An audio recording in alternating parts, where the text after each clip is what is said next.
Ladies and gentlemen, hello and welcome back to another episode of Headlines with Amr. We're still here. It's Friday, May 23rd. We've yet to be impacted by these cuts to public radio that the federal government's undertaking. But thank you all so much for your support.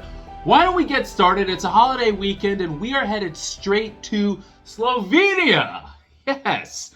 Where, let me just make sure I get this right to you. Police are currently investigating the disappearance of a statue of current First Lady Melania Trump. Yes, that's right. Melania Trump's motherland has a life-size tribute to her. A perfectly normal, average citizen who married a complete, abnormal asshole who happens to be running the affairs of our nation right now. The statue was originally unveiled in 2020 because it replaced a wooden statue that was, get this, set on fire earlier that year. Now, according to Slovenian media reports, the bronze replica was sawed off at the ankles and removed. Now, while this did make the news, it doesn't seem like a lot of people are bent out of shape about it. A local Slovenian baker, and I'm going to try and get the accent right here, so bear with me, had this to say about it. I think no one was really proud of this statue. Not even First Lady of USA. So I think it's okay that it's removed. I think he's right. I mean, didn't she wear a $39 jacket to visit a children's migrant detention center at the southern border? And emblazoned on the back was, "I don't care, do you?" Isn't she on the record absolutely trashing Christmas? And guys, I haven't even showed you the statue yet. Yikes. I don't know who that's supposed to be, but I can see why. Regardless, no one's gonna miss it.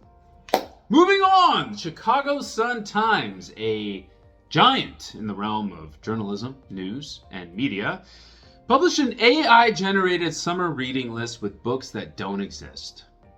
Yep, it's as simple as that. Now get this, this came on the heels of mass layoffs. And I understand in this economy that we function in this nation that we function in, if you find it beneficial to fire a real-life human who cares about their work and replace them with a software that's taking a much more soulless, shallow, two-dimensional, less factual approach to that work in order to make more money, fine.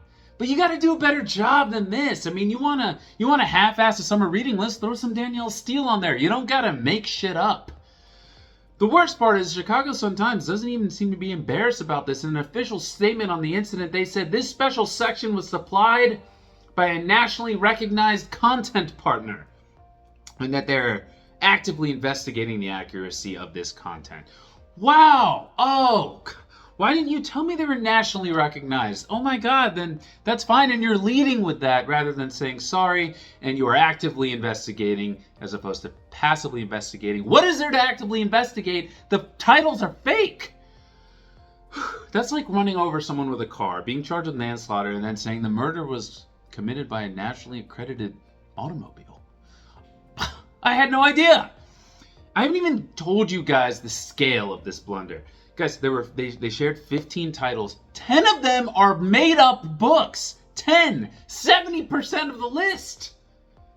And again, some of these titles are ridiculous. So we all know Isabel Allende, very famous author, who works in the realm of magical realism. They made up a completely unknown book by her called Tidewater Dreams.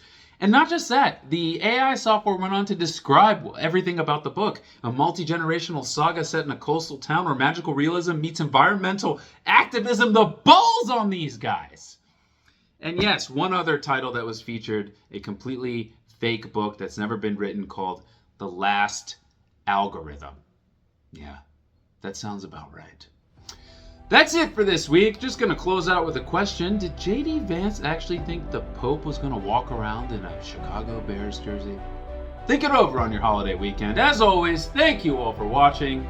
It is a distinct pleasure. Happy Memorial Day weekend, and I will see you next week.